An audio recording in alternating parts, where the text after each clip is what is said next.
peace of mind. Today we're going to be basically talking about it's not a cult. And for you listeners that can't see us right now, I use quotations. But anyway, to start this groovy session off, one recent expanse that we've had in the past, I would say about 100 or 200 years, is Neoism. If anyone's unaware of this, Neoism is this artistic paradox. It's where we say a flawed construct, a idea within society, like you can take fascism, Maoism, and in simpler terms, different forms of socialism. This movement, you know, the Neo years, after they take these ideas of the so-called visionaries, within this way, they kind of play this joke or prank where they're idolizing somebody that is mentally not fit. They're either going through traumas and struggles, going through the wazoo, and committing these extremely dangerous ideas around the people around them. You know, the way skinheads behaved, we talked about this earlier, the different type of skinheads, they were just beating the crap out of people, making people bleed at shows. You know, it's... Well, it's like, I think with skinheads specifically, it's like you had the original skinheads were like, they were not in any way identified with Nazis or neo-Nazis in any capacity. They were like working class kids who wore, boots because they were cheap and shaved their heads because it was practical. And they were just these working class. They had no affiliation with that. In fact, a lot of them embraced African. Well, I mean, it wasn't in America, but like they embraced they embraced like their friends of different colors. But it was African. You're right, though. It is African culture that they were embracing. Yeah, because they got into reggae and stuff. And that's why a lot of like the early oi music and stuff sounds like, has sort of a bit of like that kind of like reggae like rhythm to it. But in the beginning, they embraced all their friends of color as well, and it had it had nothing to do with like racism or prejudice. It was all of them banding together. But then some little shitheads like decided to turn into like a neo-Nazi thing, and that's why there's a distinction between like the skinheads that are the good skinheads versus the bad skinheads. You have the sharps and the trads who are like sharps is skinheads against racial prejudice, and then trads are like traditional skinheads, meaning like pre when they went racist. And then you have all the other ones. And unfortunately, because Nazis are loud and stupid, they have like taken over the whole demographic in the public eye. So people don't understand that there were other things that originated beforehand, right?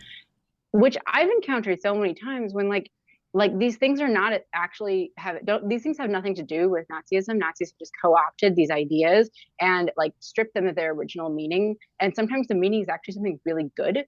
Like, I mean, I hate to, I hate to put this card first, but it is the biggest one, is how the swastika was like the sun symbol in Indian culture. And it was taken to use, to be used by the original Nazis. Like you have that concept, that whole... Well, for the same premise. Culture. Yeah, and I remembered the thing that I couldn't remember earlier when we were talking about it. I remembered what it was. It was about the concept, the "Don't Tread on Me" flag. So the what? There was the "Don't Tread on Me" flag with the snake. And the boots. Yeah. Okay, so that originally, that's the thing that I couldn't remember. I was like, oh, it's really good. I had to think about it. I've seen those. Yeah. Well, okay. So do you know the origin of it? No. So it was originally Boston Tea Party era. It was all about like the American colonies being free from British rulings. So "Don't Tread on Me" meant like it was about like freedom from British rules. That's back in the day. And then it became the stupid Nazis again. They just ruin everything. Like it's like having an untrained dog just come in and yell over their cool shit. Huh? Are you sure? Are you sure it's Nazis? Or are you sure it's not the white nationalist groups? Because I do remember seeing. Okay, you're right. I guess it's white. But it's like the Proud Boys and stuff. So like it's sort of like neo pseudo Nazis, I guess. They came in and they decided to adopt the "Don't Tread on Me" thing, and it's a concept against snowflakes and like whatever. It's just this stupid internet jargon 4chan like incel bullshit again, and like so that's been adopted by that. But then there was this whole sub thing where like somebody was like making fun of them, and it was like no step on snick, and it was like done in all like internet speak. And then I saw, this is where this came up, is somebody, I guess like some Burning Man camp had like made that flag, but it was like definitely like a tongue in thing, meant to be like sarcasm, meant to be like parody. And somebody else who wasn't really necessarily associated with the culture and understanding the comedy of it, or the satire of it, like saw my friend's photo with that flag, the no step on snack flag, and was like, oh well, that's actually like, that's a Nazi thing. I was just like, it's not though. And I researched it and I went back in. So And that's it's the not. thing. But the thing is, so like, here's the thing, and then I'll Right. shut up. But like, they actually took the thing that was making fun of them and then made it their own and used that. So technically, even though that was the thing that was meant to mock them, it's how stupid they sounded, being like little kids, like, being like, like pretending that they're like, that like white neo-Nazis are having their rights stripped from them, like how silly they sounded. That's what it was about. And then they decided to take that and make that into like their own flag. So unfortunately, they just take everything that they want, even if it has absolutely no connection to them, and they use it for the absolute worst part of humanity. Well, that's the thing about Neoism. Neoism, like I said earlier, is about this big prank. If you think about like some of the like early, like I would say like probably like the late 70s, like early 80s, like those punk bands. And by the way, believe it or not, punk is actually a very important part of Neoism. The reason is because a lot of punk subgenre and cultures that we have now, when you had that shift of the skinheads becoming, the Nazi thinking, and it mainly came from that group of just a bunch of dumbasses that had like this love of swastikas and thought it would be like really funny to be like tough and punk. And they didn't realize like they were signing themselves up for these organizations in England, here in the United States, that were these white nationalist groups, these racist organizations that were using these kids to support their. And it's like, well, right, that's the thing. It's like when you're doing parody culture, you have to be real careful with what your message is, because otherwise people aren't going to get it, and you're not going to get it either. Like, I think that parody, like, I think like the most pop culture reference for parody culture is like South Park, and how they use everything to make fun of itself and to turn a mirror on American culture.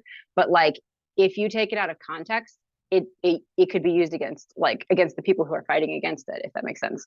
Like, parody culture is really brilliant, and it can be extremely like disarming of the powers that be that they're trying to go against. It can be very, very like reflective and like self-reflective. But if it's not taken in context, or if the context of it is not understood by everybody, you have to make sure that you're speaking to a crowd that is educated about the thing that you're making fun of. Otherwise, they just associate you with the thing that you're making fun of. yeah, and I think it's really also it's kind of really also important to tie this in, where the idea of Neoism in itself is a parody, because it's not fascism. It's not. I mean, if you, I mean, really look at neo-Nazis, okay? They can't live a fascist life. They live in the middle of the country, or in places where they barely have access to anyone, because no one wants to have anything to do with them to begin with. Yeah. They're very limited of what they can and can't do. So it's the opposite of what they're promoting. Well, I mean, kind of. Like, yeah. But, okay, I have two responses to that. One, I don't think it's not like, so fascism is a part of that, but the root to like the neo-Nazi, and honestly, I want to just really quickly jump in here too, like to any like listeners. Neo-Nazism is the term that was used in the 90s about this stuff. So really quick background: my mom was a Holocaust scholar, and then she got her PhD in postmodernism and comparative education. Actually wrote a book called Does Postmodernism Compare? And it was a lot talking about all of these topics, where it's like when you slow down, slow down, yes. slow down. You said your mom wrote a book. What's the name of the book? Does Postmodernism Compare? It's like using it. It's not widely published, but it's published in like academic studies. Okay. And like So it was about like basically postmodernism can be a really good tool for deconstructing things that were these sort of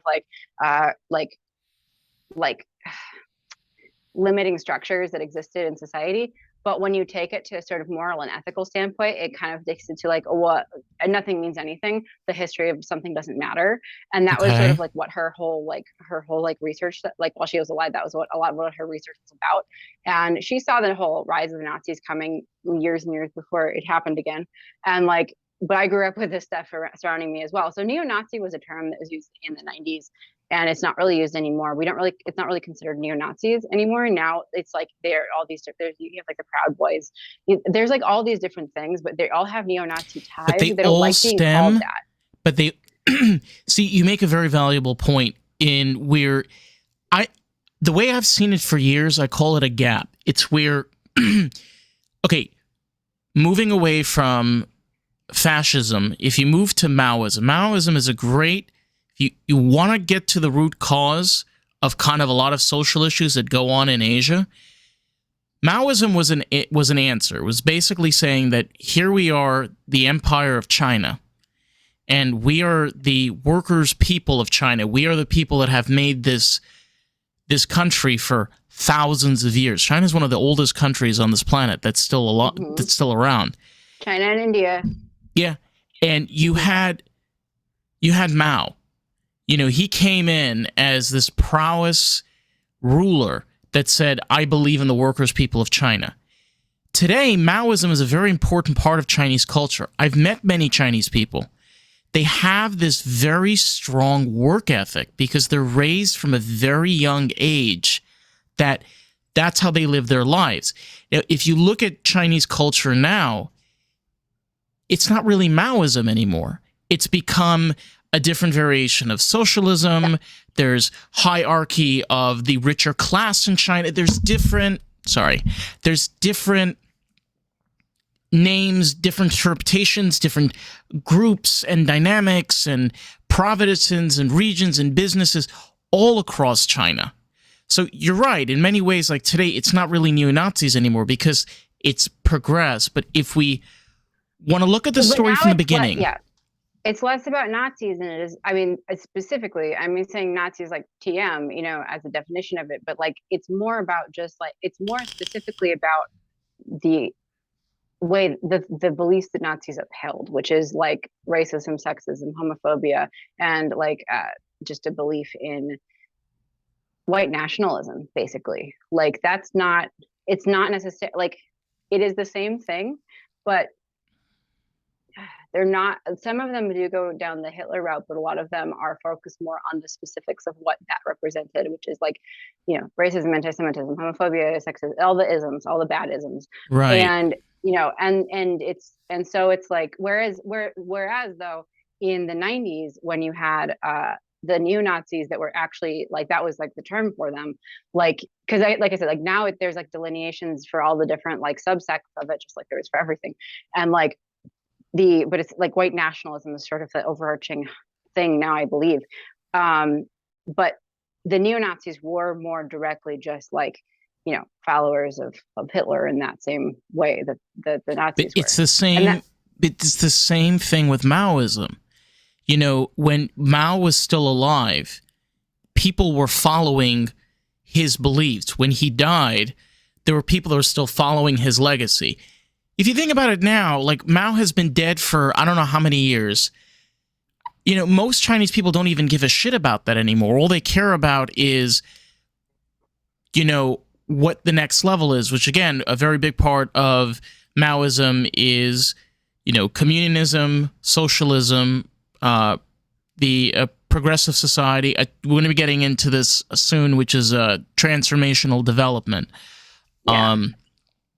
But it kind of also, again, like it kind of ties in. So I think like, well, I think a lot of, it kind of does, like, I feel like that does lead, like, you're right, to like our kind of more main theme though too, which is like, why do these things happen? Why are these sort of group mentality things successful? I have my theories. So kind of moving in in perspective scope, one thing that we're going over is transformational development. In short, it's a process where children, families, and communities identify and overcome obstacles that prevent them from living their lives to the fullest. And this transformational involves a fundamental change, finding ways as a culture to be more sustainable, making radical changes, changing our values, and focusing on a more realistic environment. The transformation has been described as a process of three, okay? And I've did a little research of this. In short, it's just preparing for the change, navigating through the transition, and building a thicker skin, and the resilience and the openness to new ideas and development. Sounds great. It sounds great. It has a great description. They have a great writer that's writing their mission statement. Yes, they are. And I think on some fundamental levels, so I've known a fair amount of I don't know if people know what we're talking about when we say transformational development programs, but Landmark Forum is probably the biggest one. MITT is another one, and then you have the sort of smaller things that are a little bit less business oriented, the followers of Teal Swan and stuff like that. The sort educational. of so some of it is more when the term transformational development, it's usually more of an approach towards life in a philosophical level and not necessarily on a spiritual level. But in terms of and I have not done these programs myself. I would like to say that, but I have had many friends who have gone through them, kind of drank the Kool-Aid, or at least a certain amount of it, paid a lot of money and gone through different levels of it. And they have tried to get me to come to it and tried to tell me how it's going to help me do the next levels of whatever it is that I'm trying to do. And I have said no, thank you. But in that, I've listened a lot and I've learned a lot and I've researched a lot about these things because I think they're really interesting, because the people who I know who have done them are people that I do trust in a large way on other levels. And so I'm sort of I've always thought, where is the dissonance between the fact that I don't want to do these things, and yet these people who are my friends on a genuine level swear by these things, at least for a short period of time, and some of them for life. I mean, I think also in short, when you look at transformational development, two key factors to keep in mind is education. That's the first thing that comes into play. It's a weird saying is, you're seeing life the wrong way. Let me show you how you're supposed to live your life. And we've mentioned organizations, and this is a great example of this, is they're promising you something that there's nothing to back them except false promises. Even if there's some truth. Yeah. But you can't promise something to someone that doesn't have a definitive 100% effectiveness that works on every single person. You got to be open about it. You can promise someone a theory. You can say that we can say this is a theory, this might work. But here's the thing that I think is really important, which is why a lot of these movements, whether it's transformational development and spiritualism and guru, sort of West Coast spirituality kind of stuff, why that works, and also in the same way why a lot of the group thinks it leads into Nazis and stuff like that. Why does all of that work? Is because you have people who are searching for something. You have people who are saying, I don't know the answer. I would like to know the answer. Will you please?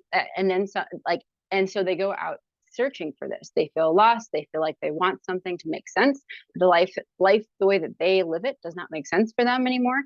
And they're searching for something that gives them direction. They're looking for a sense of direction. One can say the same thing for any religion, but the difference is, and there's an overlap for all of these things, but the difference is with religion, you have these things that are sort of tried and true for long periods of time. I'm not saying I'm for or against religion. Personally, I'm spiritual, but not into religion specifically. But there are things that have existed for a very long time, or that based on things that have existed for a very long time. They claim. Whereas these newer things that are, they're made up by one person a lot of the time, or one small group of people, and they are teaching you the way. And it's not if you are somebody who is searching for, you go to church is free. for a long time, you know, and like you are expected to donate, but it's not like you're charged to go. Whereas like when you go to these other things, when you seek these other things out, they recruit people, and entry level like programs, entry level educational like programs for these things are like from, you know, from $500 or $600 to several $1,000s depending on what the program is. I think also like to kind of simplify this, because when we're talking about this, it can be a very complex idea. Uh, you know, the simplest example I can give of transformational development actually happened here in this country. After the war, after 1945, a lot of Americans came back, and we call this generation the baby boomers. And a lot of people don't ask themselves, why are they called the baby boomers? They're called the baby boomers because they were part of a movement. When the soldiers came back, the government was trying to get more people into the suburbs, you know, help housing development and construction and companies and organizations be able to build these communities. And then also allowing these soldiers to get married, have children, help, you know, the baby industry and all of this.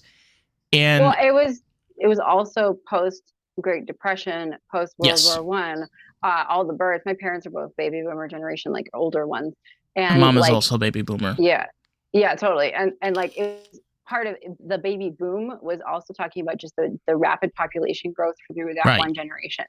So it was also the other stuff, but like the first reason it was called that when they were first born was because it was the greatest population jump the US had seen. But see, that's the thing about where you have that transformation. What basically happened in this country was this rapid success of education. You know, this belief of like, you know how you raise your children perfect? This is how you do it. You have your husband, he goes out and he works. The wife stays home, she takes care of the children, they go to school, and it's a really great way of them opening up their minds and creating their own education. The But American dream. it was the American, exactly. But the problem Yeah. with it is it basically put women and children and even men in a situation where maybe they don't want to do that. Maybe they don't want to have kids. Maybe they don't want to be with a man. Maybe they want to be with it. Just that's the thing, is it was transformational. It's great. It's after, like you said, after the Depression, but Yeah. it didn't benefit in any way, shape, or form once it was actually practiced. Well, and that's why, so like going back to like Landmark Forum and EST and stuff, that started in the 70s when a lot Right. of these kids, when a lot of these people who are baby boomers, and that was so like Landmark and EST, that was like some of the very first of the things that I'm talking about in terms of uh, the things We can put transformational development links. programs. We Yeah, can we put can. links below. Yeah.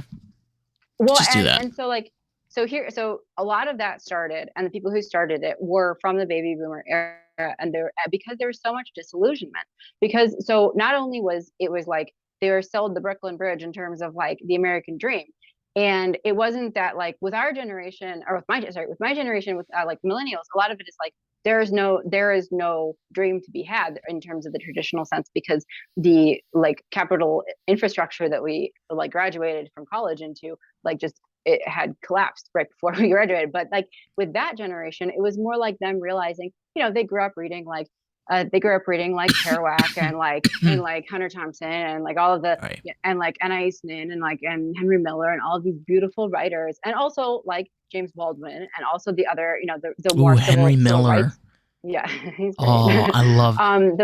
The more civil rights era people as well, and they saw, you know, they saw like the war between you know like the like well not war but like the, you know, Black Panther movement trying to like fight for Black power and like Americans, you know, or like the, you know, the white police officers turning like fire hoses on people who are peacefully protesting and stuff like that and MLK. Yeah. They saw all of these things.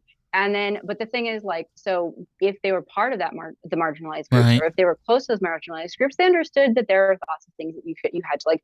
It was working together. There was a lot of purpose, essentially. A lot of the ones who were kind of these white sheltered kids that were hippies that grew up that they were the ones who were like, I just don't know what I'm doing with my life. They went out to the West Coast and then they decided to take this thing called, or do this program called Landmark Forum. What is this?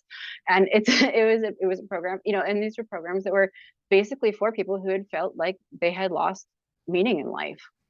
And when you lose, and the thing is, that's where all of these things are extremely dangerous, is because when somebody feels like they've lost direction, they've lost the meaning of life, the meaning of their life, why they wake up in the morning, anything that sounds like a good idea, they're susceptible to, but no matter what it is. Well, they're vulnerable. Because they're vulnerable, exactly. But that's the thing. A lot of these things are preying on people who are vulnerable.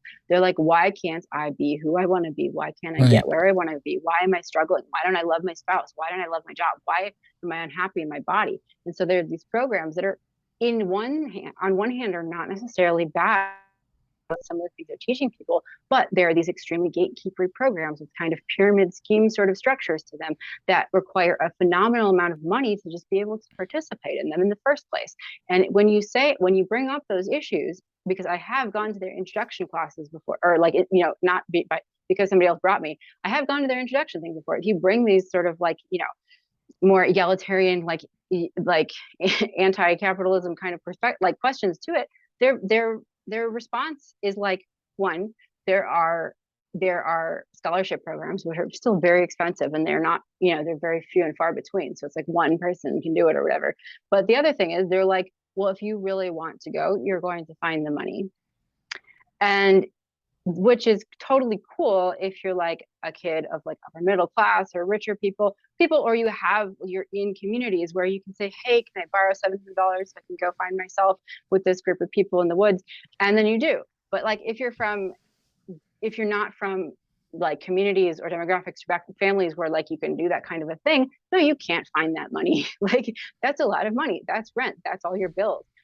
And so it becomes this thing where it's the people who can afford this get access to this education, and everybody else is kind of told, well, when you're really ready, you'll find it. And I think that by itself, that kind of gatekeeper way of looking at things can be very damaging. It can become, it can also I think it also can become a paradox where you're not supposed to know what goes behind the gatekeeper. You're not supposed, because you didn't pay for it.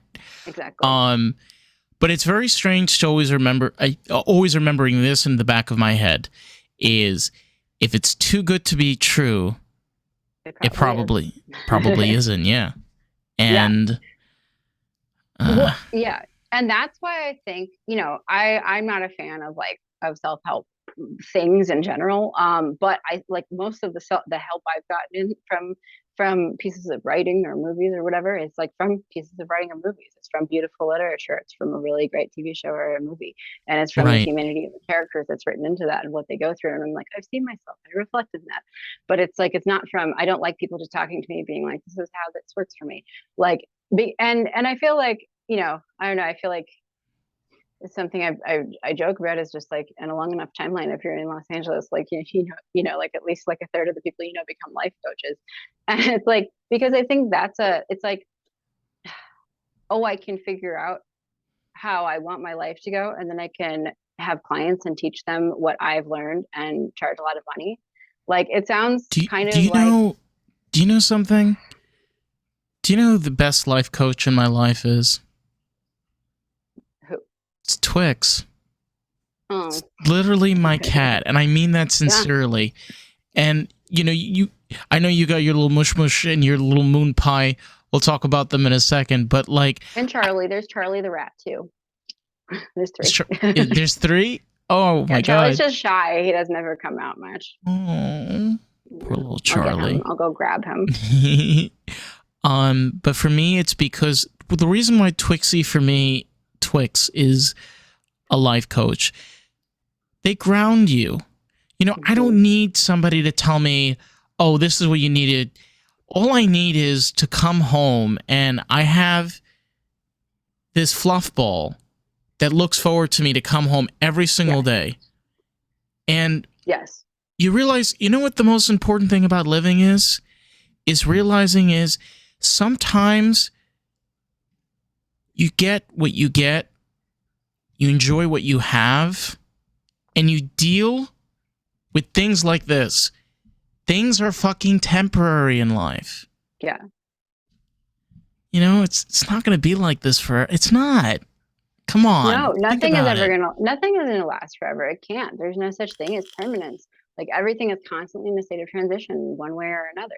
And even when you get to a really great place, even when your life is in a really great place, it's not going to be there forever. It might get better, it might get worse, it might stay the same on a fundamental level, but it's not like it can't ever be the same. That's I have a tattoo about this concept.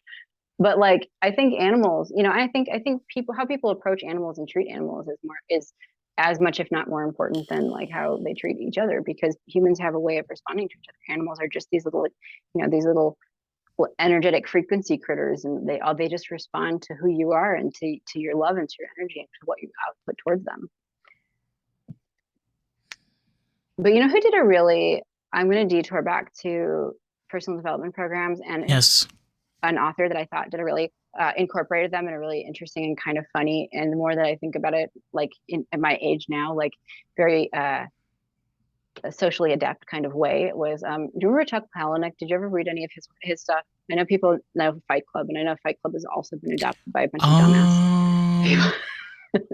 I watched the original Fight. They made, okay, this is like one of those, like, it's like also like Stars Born is like one of those they made like 12 times or something. Did they make Fight Club again? I think so. I think they made a few variations. I could have sworn I saw something on Netflix. They might have. But I watched the original one, but I vaguely remember it. So I was 13 when I first saw it, and I was like, oh, I want to both be and bang Tyler Durden. Cool. But like I loved it. It was very, but I also didn't, you know, this was like when it first came out, and I was a preteen, and I was, you know, a genderqueer person who didn't quite understand that concept yet. And I saw it, and also a lot of what he said was very like, you know, kind of deconstructing what people taught you was important in society. And I thought it was brilliant. Unfortunately, it also, like so many other things, it got co-opted by a bunch of dudes who took all the bad parts of it and not the good parts of it. And I'm not opposed to fight clubs existing like in real life, but I am opposed to them kind of completely distorting the concept and like the philosophy and the humanity of the stories.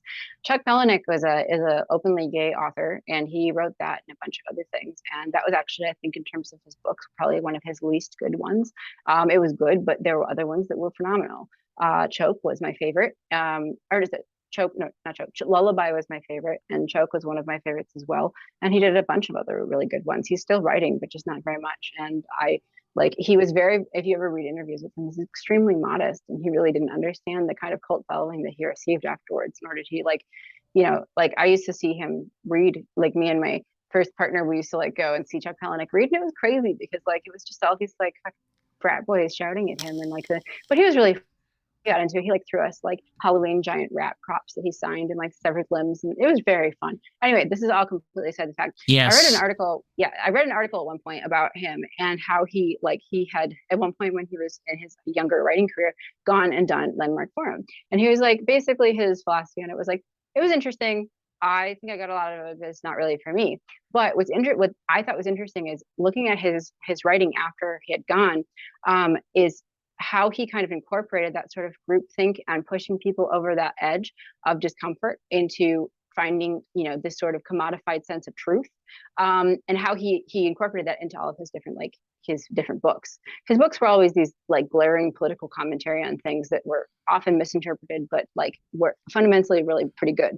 And he took that concept of what Est does, where it pushes people to like breaking points and breaks people down, breaks people, you know, doesn't let you like go to the bathroom, and like pushes you until you basically have a breakdown or a breakthrough. And that's what a lot of these things do. Well, they're not just, I'm going to show you the way. It's like, I'm going to show you the way, and then I'm going to take you down the darkest path until it breaks you and you see the light, which is the truth that I'm telling you.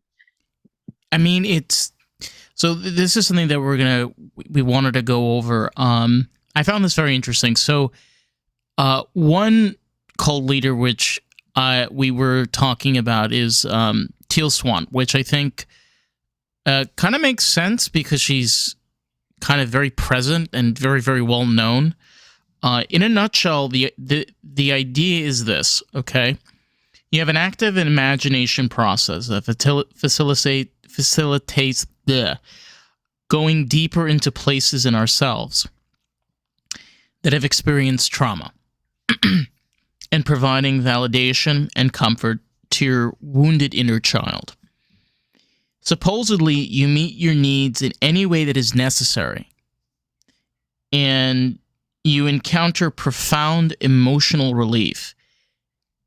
You know, I could say as an adult who went through childhood trauma, and with all the things that I've had to experience, the completion process sounds like the worst idea I could have put myself in. Yeah. I mean, like, I think that It's so the fucked reason up. that's used is because it makes, when you're in that much pain, again, you're looking for an answer. And when someone takes you through that and then gives you relief from that, then you're willing to follow them into hell because they have given you relief from that pain. But the thing is, with her thing, and hers is almost so glaringly like the archetype I'm about to explain that it almost feels like it's like parody, but it's not. Is that like you're only allowed to believe in her and her philosophy. She's right. No one can challenge her. There's no one who knows more than she does. And she says these things on stage. And she has this structure and this belief to her, her inner circle and stuff, where they're not really encouraged to have relationships with, partners or family or anyone outside of this sort of inner circle of philosophy, because it essentially is also kind of creating that sort of separation that people who are like, like people who are manipulators and narcissists in relationships do, where they separate you from the other people in your life that are able to reflect whether or not this is a healthy development in your personal evolution. And when you are not around a sounding board, a room of people that what can kind of be like, hey, this is maybe not great, this is maybe something that you shouldn't take as seriously, like when you're deprived of that perspective, you end up more wholeheartedly just believing in something because you're fully immersed in it. And so that's kind of the thing, is like, she's been known to like push people to points where they have taken their own lives. And obviously you can't fully say it's somebody's responsibility that in the end of the day the person chose that themselves. But you can do things to people who are in extremely vulnerable positions where you break them down to the point where they don't see another option. And that's what I think she does do. I mean, you said this earlier. I mean, it's kind of, to be very honest with you, like just even watching the documentary and just going over it, it's, her whole thing is a giant parody in my head. And I'll tell you why. From my own experience, you know how I dealt with trauma? I'll tell you right now. This is my secret. You go out. Drugs and rock and roll. Yeah, that's yeah, drugs and rock and roll 100%. Yeah. But go out and meet some cool people. I'm serious. Or using psychedelics.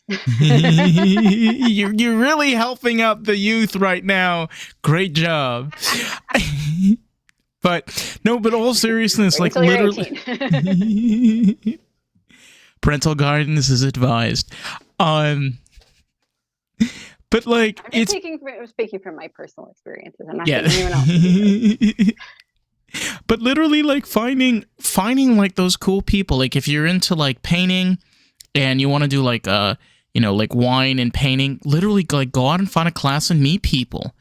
The way to heal trauma, and I'll tell you this right now, is the people that did shit to you in your life, they weren't aiming it towards you. They were so fucked up in their head that that's the only way that they were able to react towards you. Totally. It's not you. Totally. It's them. There are very few people who are true sociopaths who actually want to hurt you. Most people are just reflecting the behavior that they've had towards them on you.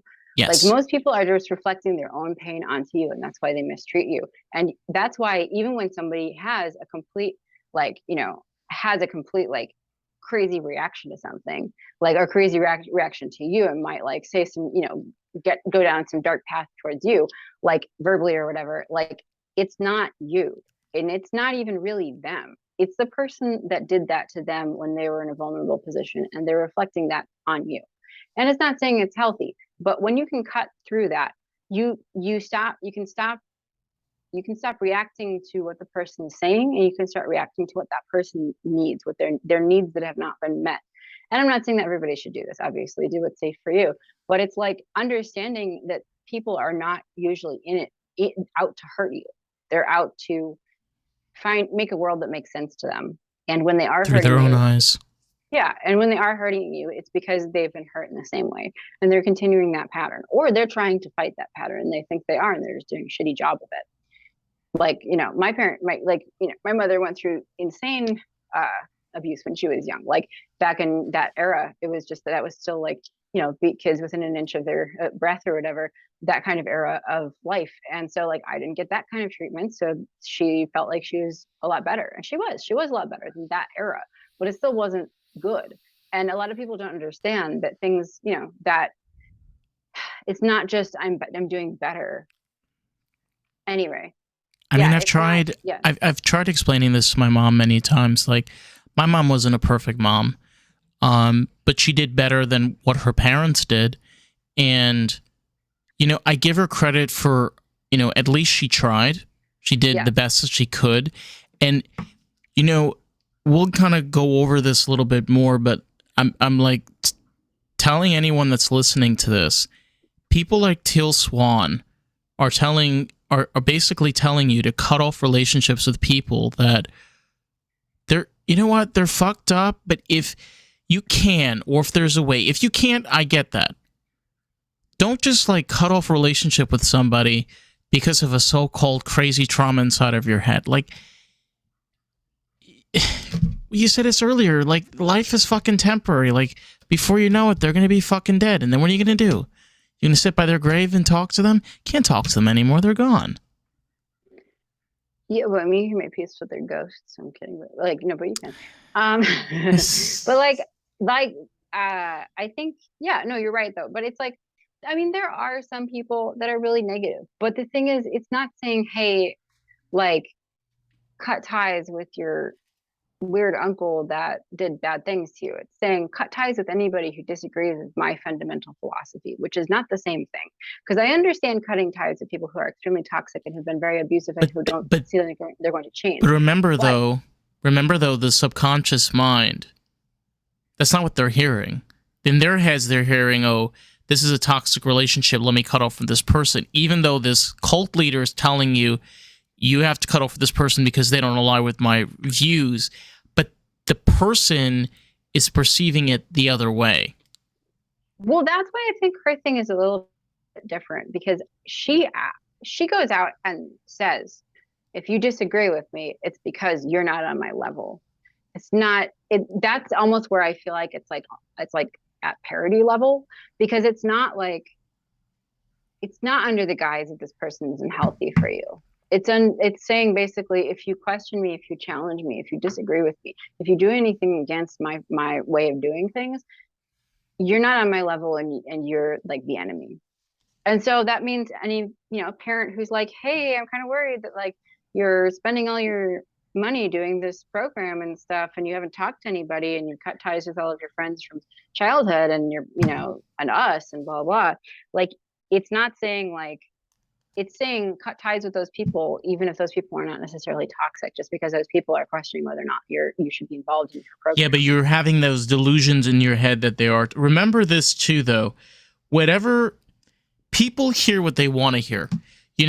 I think like one good example of this is, if you ever do this, if you ever go to a speech or like you see a concert or something, take 3 people out of the concert and ask them a spontaneous question. In 5 words or like 2 words, describe what you just experienced. Guaranteed, those 3 people are going to tell you 3 different things. Yeah, totally.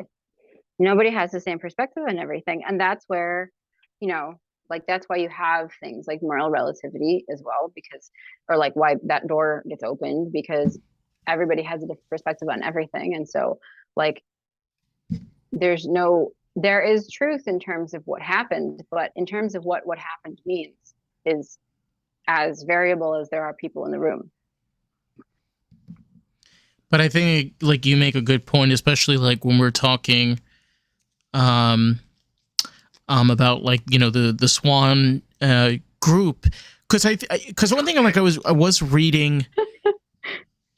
I love that Swan group. From now on, Swan group. Swan group. We're gonna put those on T-shirts. Swan Club. Oh yes, great band. Be a great band. But I think the group compared to like the inner circle is very different, because like what I've been reading in articles and like I saw in the documentary, they both have it like as it's like as if the outer circle, they're less like so absorbed. Regimented. Yeah. Whereas yeah, like it's not as quite as controlled. The inner circle has much more restriction on their personal freedom. Damn. What? No, I just said damn. Yeah, I know. It's like the higher up that you get in the program, the less freedom you have to be who you are. Feels like lower because your bank account is starting to drain. Yeah. You're not really going up. You're going down. Well, that's because her thing isn't focused on, like, a lot of these things are focused on monetary gain. A lot of like hers isn't really focused on monetary gain. It's about owning your trauma in a way where you're constantly living in it. I think we've discussed this before. Let's try to describe Teal Swan, okay? Oh yeah. In short, she's like a pencil drawing of a long-haired woman with a tint of henna in the hair. Okay, it's like a tint of brown. Slim figure with piercing lips that make your eyes focus. Like you're direct with her. And this face that reminds you of a cougar ready to attack its prey. My mom said this too. I don't know what it is. She looks like a wild cat. She does. She does. Yeah, I know. It's the eyes. I think partially it's how she stares at people. It's the way that she looks at people. She doesn't like, and that's where I just like the first time I ever saw one of the videos was a few years ago, and like the first time I you know, even though what was being said in the videos, I was like, okay, I can kind of get down with some of the like with what she's talking about, but the way that she presented it and the way that she looked at the camera and how seriously she took herself, there's not an ounce of humor in that woman's entire being. And like, or like self-satire, self-awareness of how much of a parody she sounds of a person like her. And there's the way that she looks at people. It's not like, there are people who see through your soul, and it can be kind of a cool, if intimidating experience, because they're seeing through you and they're reading you, but hers feels like predatory. Her gaze feels predatory, and I think that's why she feels like a wild animal. She's the ultimate Karen. I don't know if I don't feel like she would. I mean, I don't know if I agree with that, but she's. Can I have my fantasy? Sure. Yes. All right, let me have my fantasy. All right. Yes, I will not question your fantasy. Yes, I get my ultimate fantasy. Woo! Not happen on board with it, but it's. That's fine. But she's like a predator, though. Yes, she is. She's like, and she watches you like the way that you know, the way that like a tiger or something or a panther would watch you, like in like this a kind cougar. of way, like when you, yeah, like when the way, like when you go to the zoo and you see these poor wild cats in tiny cages, and the way that they stare. Have you ever like watching your movements and like, I want to eat your soul. Have you seen Have you ever seen a cougar like when they're ready to pounce? Cougars actually have a very similar pouncing method, just like cheetahs. They get very, very low to the ground. Cougars are interesting because they hone into their prey, and if you ever like watch these, and they're really cool. I love these like nature videos, especially like when I'm super stoned. But cougars, like, they hone in they kind of do the thing where they kind of move their body. But the interesting thing is, and I've noticed this, they tilt their heads when they're about to like lift themselves off. She does that. Like, Yeah. she kind of like moves her head, moves her hands, you know, kind of positions herself, like moves her hair, or I don't know. Like, is it like, it's like body language? I don't even know like what you even. Well, I think it's body language, but I also think it's like kind of intense behind it. Yes. Like, I it feel feels that. like, yeah, you know what I mean? It feels like, so if you watch the show called The Deep End that's talking about her right now, some people think, like some of her people follow her, some of the Swan Club think that it's a misrepresentation of her. But the thing is, regardless of how you spin the footage, she still said and did the things in the footage. Even if it's a complete like exaggeration in the other direction, she still did the things. It's not like anyone forced her to do the things that she did. And I think that the difference is trying to tear other down so that she's in power and control. And I found this thing on TikTok too. This woman who had been part of her inner, like almost been part of her inner circle, and like just that's a whole other thing. I think I sent you some links to that.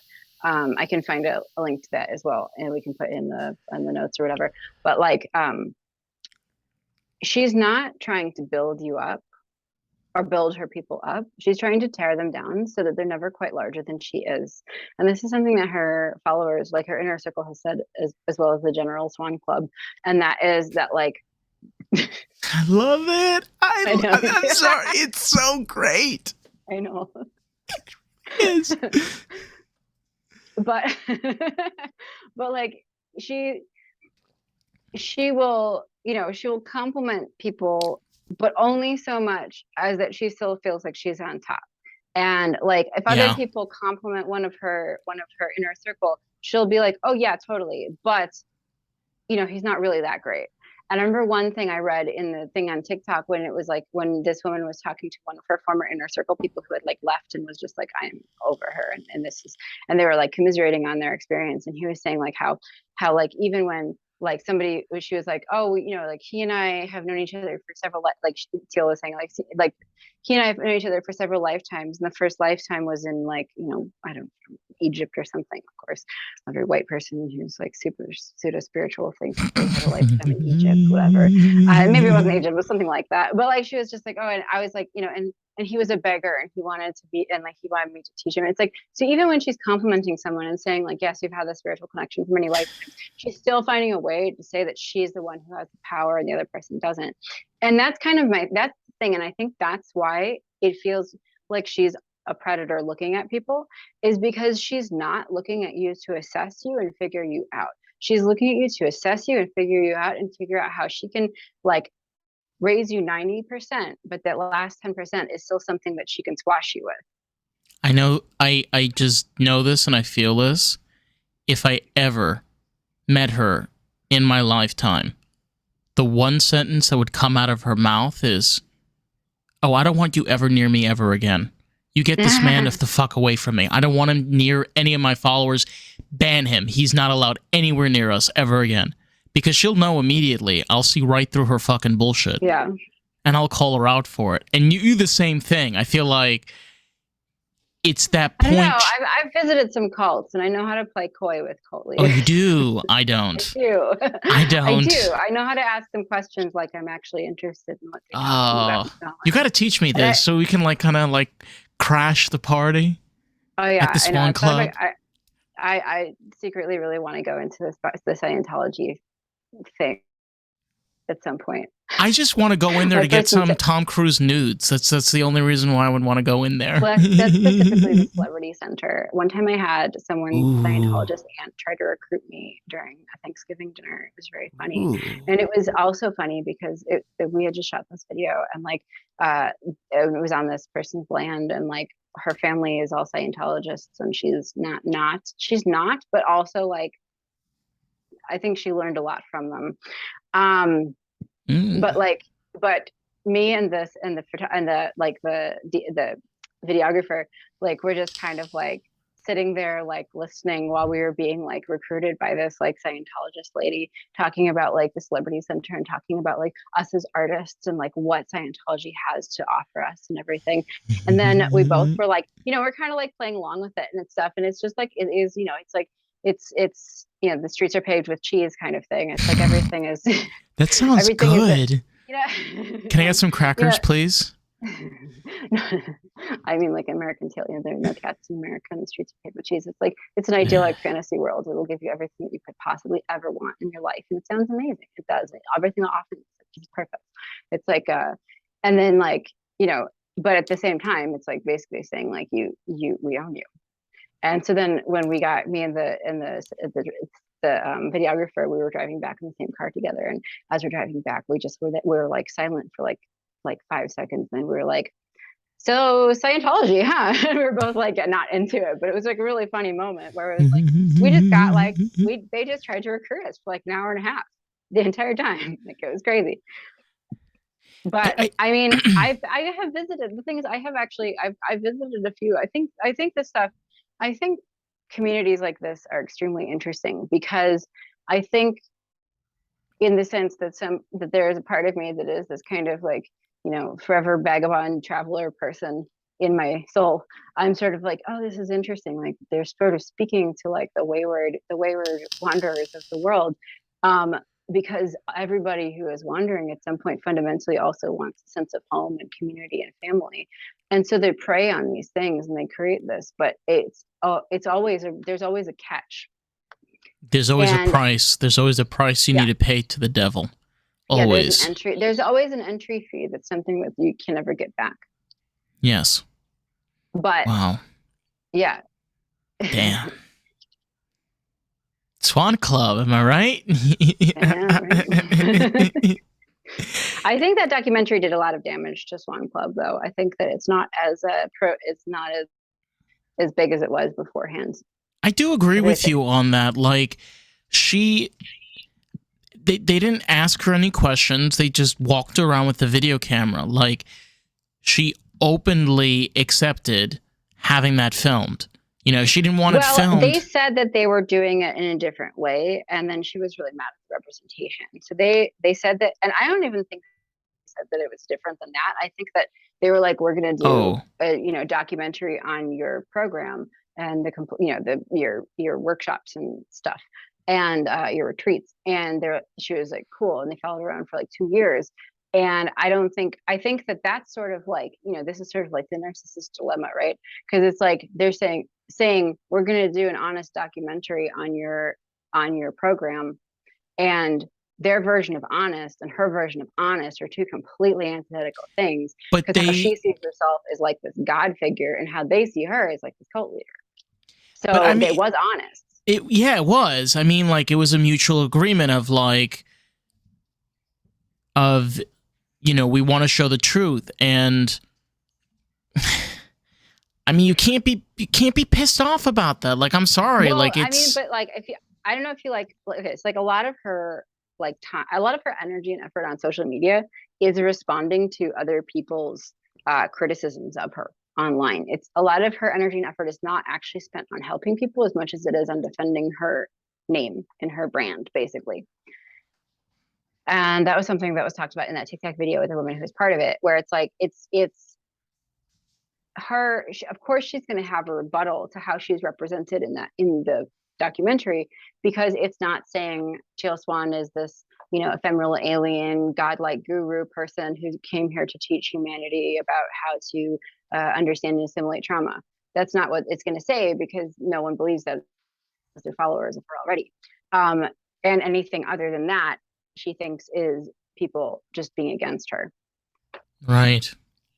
I think like the whole conversation about it's not a cult is when you take Western culture, Neoism, transformation without cult.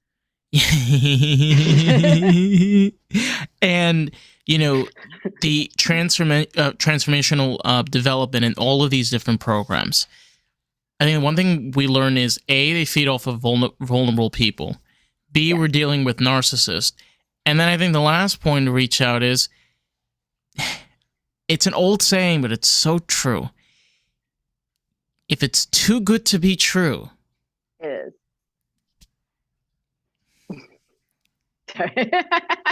Yeah, it's true. If it's too good to be true, it is. Nothing is perfect. Nothing is ever exactly the best that you could possibly think it is. And even if it is on the surface, it doesn't mean that you're going to feel that way about it. Right. There is no one answer to everything. There is no one size fits all philosophy that fixes your life. Everything is dependent and variable on you as an individual. You can find like-minded individuals that can help you. And I think some people do that. I think there are some legitimate life coaches out there who have actually gone through a lot of shit and gone through a lot of trauma and suffering and figured out their own philosophy. But but they're not claiming I know the truth. They're claiming this is what helped. This is what worked for me. And I think if you are somebody who has the desire to help people in this kind of way, I think that's all you can ever tell anyone is this is what worked for me, and let me show you what worked for me. It's not this is the truth and this is the way. That's mind control. Yeah. And I mean, we basically, like, this kind of conversation that we're having is kind of leaving it at the table. We're letting you know our thoughts and our perspectives on all of this. And in short, it is what it is. It's what you decide you want to do with that information, and how you, again, like we've said, this is how you want to be represented. How do you want to be seen? Remember, again, like the idea of it's temporary. It's not permanent. The world's not going to give you all the answers. Well, and at the end of the day, like, you can spend thousands, millions of dollars on trying to find something that's going to change and fix your life. And at the end of the day, it has to come from inside. It can't come from anything external. It has to come from you, your comfort in yourself, your understanding of yourself, and your peace that you find at the end of the day. It's not It's not something that is a doctrine or an ideology or a philosophy or a belief system or a guru's teachings or yoga or this or that. It's none of those things. It's the peace that you find from that can be the same peace somebody else finds from painting or drawing or playing a song. And if that works for you, that works for you. And if that following that person, that guru works for you for a little while, cool. Don't you dare try to indoctrinate any of your friends to go and follow them too. No, I know. Well, this has been a fun hour of Peace of Mind, a Lost in the Groove segment about individual prowess. And be sure to check out our social links. We actually are now on TikTok. Yes, we post little videos of us being little weirdos. We're also both individually on TikTok too. Yes. Yeah. So I tag you. Oh, yeah. I did tag you in them. On here too. I know, and I reshare them too. I can Mine add is at Eli Somebunny, SOMEBUNNY, like somebody but funny. And Somebody. Then David is Lost. Mine's Lost in the Groove. But you have a personal one too. It's with your heart. I don't. Don't you? I used to. I mean, it exists. I tagged it today. You did? I did. It still exists. It still exists. I gotta put stuff up there. It's kind of hard to like kind of put all your social media and kind of pieces together, but you have to figure out. I know that's a whole other conversation, but you have to figure out how each one has a different flavor and a different audience completely, and you have to figure out like how to. Some things are cross shareable, and some things are just totally not, and it's weird. I've been playing with it for a few years. Eli Somebunny, follow me. Follow Lost in the Groove Pod. Yes, we will. We'll put all the social links below. Again, thank you so much to all of our listeners. We love you, all you freaks and weirdos. Be sure not to scare your parents tonight because that's not fun on a Saturday. Anyway, we will see you sometime in the future.